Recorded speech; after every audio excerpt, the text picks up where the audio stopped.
In this video, I'm going to show you how to take this size extra large men's shirt and turn it into a fitted women's shirt using this as my inspiration.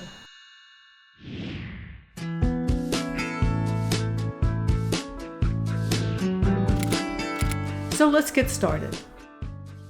Because I wanted this shirt to fit properly in the shoulders and sleeves, I decided to use a pattern. If you don't have a pattern, you can make one from a shirt you already own. I used this lightweight jacket. For directions on how to turn a shirt into a pattern, see the link to the video in the description box below. I've also included a few links to websites with free patterns if you prefer to use them. To cut the front of the shirt, line up the pattern with the edge of the button placket and the shoulder fold. One of the problems is that the fullest part of the pattern is often in the narrowest part of the shirt, so you may need to seam rip the armhole for extra fabric like I did. You can also modify the pattern. If you do add length to the armhole, make sure to add the same amount to the sleeve. Draw around the front armhole. To calculate the length of the shirt, measure from your shoulders to the desired length and add extra for the seam allowance of the hem. Draw a line for the hem perpendicular to the button placket. Mine was at 22 inches. Draw a line from the armhole to the hem, depending on how wide you want the hem to be. It should be wide enough to accommodate your hips. I just went straight down since my shirt is a little oversized. Repeat the process with the back of the shirt on the same side using the back pattern piece. Make sure the armholes connect across the shoulder. Then draw a line for the back side seam from the bottom of the armhole. Turn the shirt to the front again and cut off the bottom at the hemline mark. Cut the front armhole and side seam, making sure not to cut the back as they are different. Turn the shirt over and cut the back armhole and side seam. Use the scrap from the armhole as a pattern for the other side.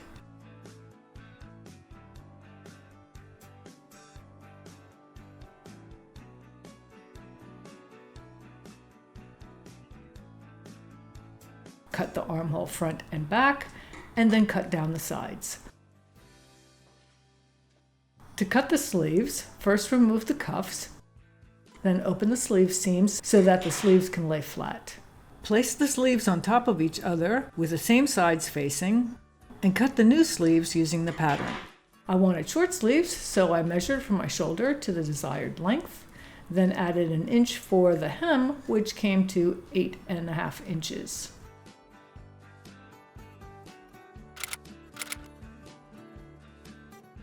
If your sleeve is bigger than the armhole, like mine, add a row of gathering stitches to give it some ease.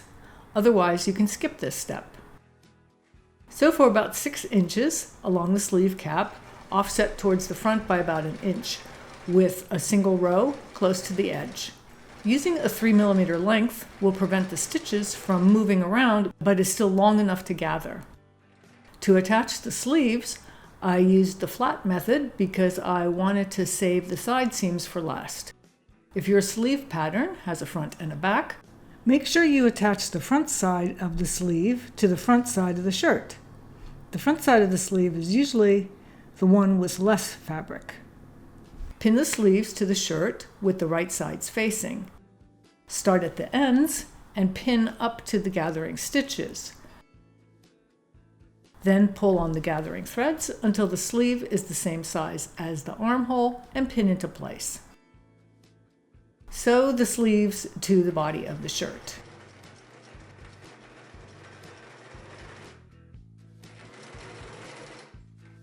If the sleeves look okay, trim the seam allowance if necessary, remove the gathering threads, and finish the raw edges using a zigzag stitch or whatever method you prefer.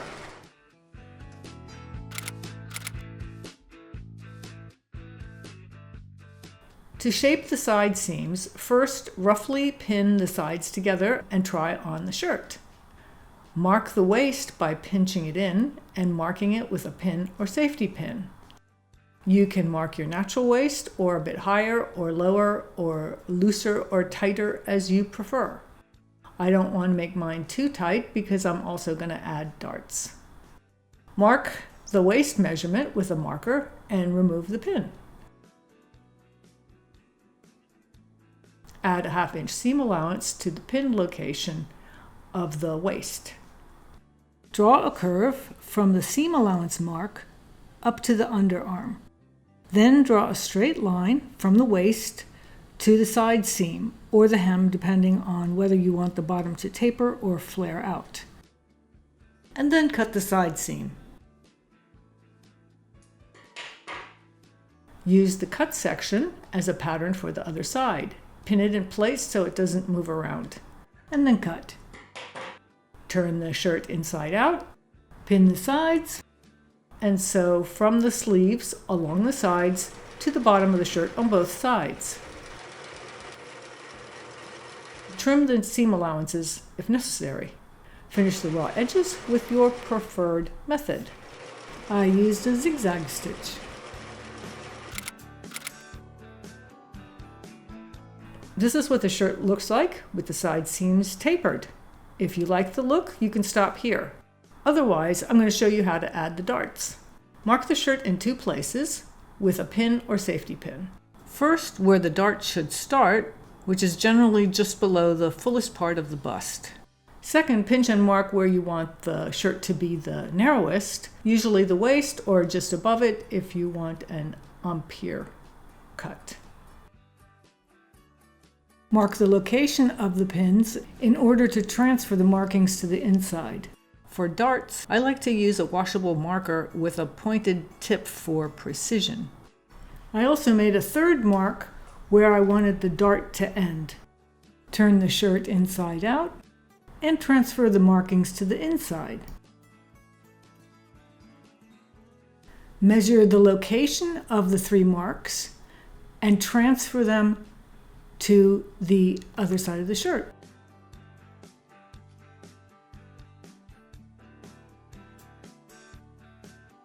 Fold the shirt with the right sides facing along the axis of the bust mark and iron into place.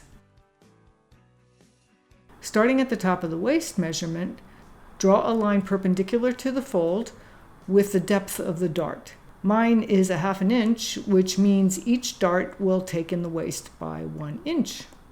The depth of the dart can be up to 1 inch, but after that it might need to be clipped to avoid puckering. Draw another line parallel to the first, 1 inch or 2 below, and then draw a 3rd line to connect the top of the waist and the bottom of the waist measurement. Draw a line from the bust measurement to the top of the waist measurement, and another from the bottom of the waist measurement to the bottom of the dart. Pin the fabric into place, and now you have your sewing guidelines for your dart. Measure and transfer the markings to the other side. To sew the dart, start as close to the fold as possible and do not back tack. Follow the lines as closely as you can, and when you get to the transition to the waist, sew in a gentle curve to avoid creating any sharp angles. When you get to the end of the dart, sew off the fabric without back tacking. Instead, tie off the thread with a double knot on both ends of the dart to prevent it from unraveling.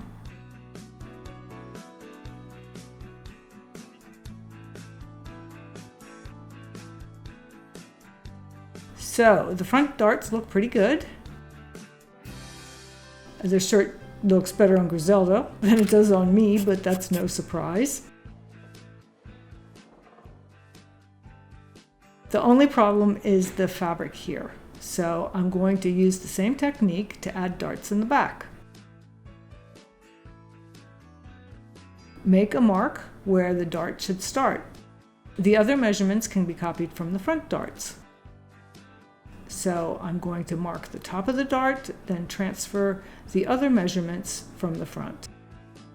Then draw out the back darts and sew them into place using the same procedure as the front darts.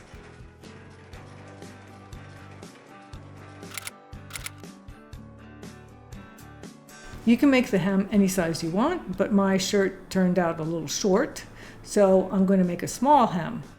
On the wrong side of the fabric, turn up the raw edge a 1/4 inch or so and iron into place.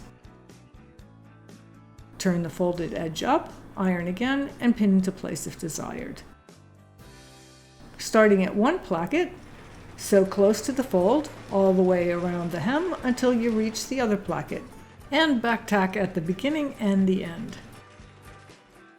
You can make the sleeve any hem size you prefer, but I'm using a small hem to match the main hem. So fold up the sleeve to make a hem a 1/4 inch or so, iron it into place, then turn it up again and iron again. Sew into place, staying close to the fold all the way around the shirt, and then back tack. And that's it, we're done.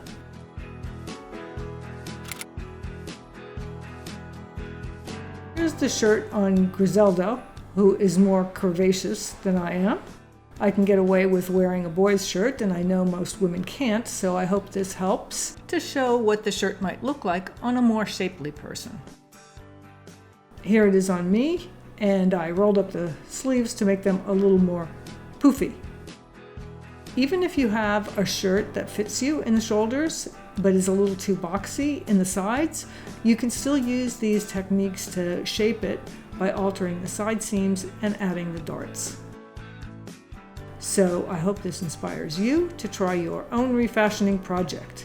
Thanks for watching, and happy upcycling!